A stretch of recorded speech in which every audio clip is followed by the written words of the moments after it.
कि हमारी अटरिया पे अरे आजरे सबरिया अरे देखा देखी तनिक होई जा ये धप हमारिया धप आजरे सबरिया देखा देखी तनिक होई जा। भैया हमारा नहीं भैया ये अपना अंदाज में बजेगा भैया हमारी अटरिया ना ठुमरी हो ठुमरी कहले भाई देखो बदल दे रस बात के तबला के सम्मान कहले बड़े झप गावे के बाद तीनों जना के झप गावे के पग सुनताई जब पूर्वक में हम तो बजावे। अच्छा ये बताइए हमको आप लोग झप निर्गुण पूर्वी और ठुमरी सुनने के लिए बुलाए हैं जी ना तो जिनको सुनने के लिए बुलाए उनसे सुन लीजिए फिर हम लोग अपना गाते नहीं बेटा आप जो गाते हैं वो गाइए आप के बढ़िया से लगे पिया करे झांकता की बहुत कोड़ी फेंके पिया उड़ावे जहां की। हर विधा के गायक अलग है जैसे पूर्वी निर्गुण भरत शर्मा बोले उन पर पहचान कोई न ली वो सही जैसे तब तो हो गावे लखना हिप हॉप खेसारी लाल यादव बोले पूर्वी निर्गुण बोले कि ना बाबू हम गाए ना कैसे को हम तू सलाई इंच माटी वाला है ये लोग 12 नंबर 13 नंबर के इंच है स्कॉर्पियो बोलेरो ट्रैक्टर के बाद के हूं में ना लगी। पहचान लीजिएगा कि वो छोटी सी चींटी भी ना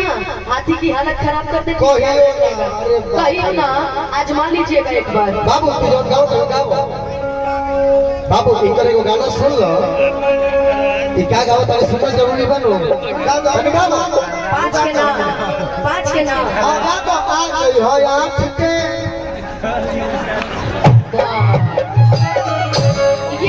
ये है हमारे गोलू राजा जी ये है हमारे इसीलिए कहते हैं कि ये जवान मिठाइयों खियावेला ये जवान लातो खेला अरे पसंद एगो ओरिजिनल हम बात कहते हैं ए जवान में कोनो हड्डी ना होला लेकिन ई जवान इतना हड्डी तुरवे भाभी के दोनों भाई धरती छोड़ा तनी ई जवान ये जवान के चलते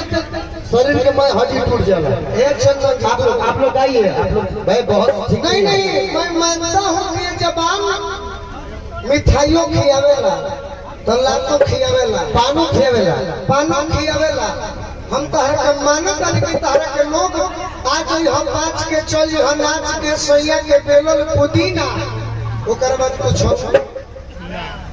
दिल ना लगई हम खेसारी लागी के पिया डरेला त जिया डरेला कहे तो से सजना ई के को एगो हम के होके जरूरी बाकी हम अपने गाय तबे हमार पहचान होई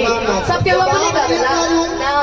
तू जवाब दे तो अच्छा रउआ देख ले हम पूरा सोशल मीडिया उठा के रउआ के कबू हमार से कुछ बाऊ ना कहले बानी बाकी रउआ हमेशा सबके नीचा दिखावे के कोशिश कइले बानी आज हम मंच के हमारे नीचे ही के हुआ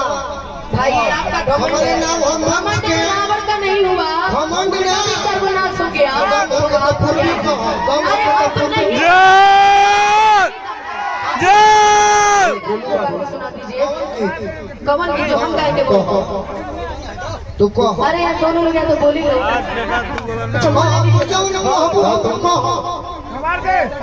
इनके घमंड की वजह से शायद कोई भी इनके साथ नहीं गाना चाहता। तो कौन जरूरी बात तू हमारा साथ अब मुझे बुलाया जाता है मैं तो आपको भाई मैं तो आपको शुरू से भाई मानी हूँ लेकिन आपकी बॉडिंग ऐसी है कि मैं क्या बताऊँ। तो हम तो हर क्या करें बोलो